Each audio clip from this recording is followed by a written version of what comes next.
Have you ever felt a chill creep down your spine, unexplained and sudden, like a whisper from the beyond? In the quaint town of Huntington, this isn't just an occasional shiver, it's a constant presence. The spirits of the dead, it seems, have never quite left.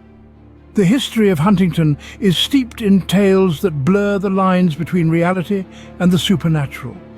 The town, founded in the early 1800s, was initially a thriving hub for settlers. However, as the years wore on, residents began to report eerie occurrences. Voices floated through the air at night, soft and pleading, shadows flickered at the edge of vision, and an inexplicable cold would settle over certain parts of the town. By the mid-19th century, these phenomena were not just stories passed around in hushed tones. They were experiences that left tangible marks on those who witnessed them. The first recorded account was from a diary entry dated 1854, where a young woman wrote of ghostly figures clad in mists weeping in the orchards. Her reports were initially dismissed as flights of fancy, but they were soon corroborated by others. The turn of the 20th century brought industrial progress to Huntington, but it did little to dispel the hauntings. If anything, the spectral activity increased. The old mill, central to the town's economy, became known for its ghostly residents. Workers spoke of machines that moved on their own and the sound of chains dragging across the floor when no one was around. It was as if the spirits were disturbed by the town's growth and clamoured all the more to be heard. The impact on the town's residents has been profound.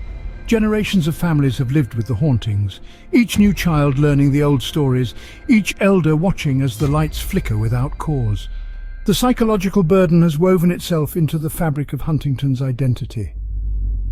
It's not uncommon to see salt lines at doorways, hear prayers whispered through the night, or find gatherings where the town's history and its spectral inhabitants are discussed. In recent years, the phenomenon has attracted paranormal researchers and thrill seekers.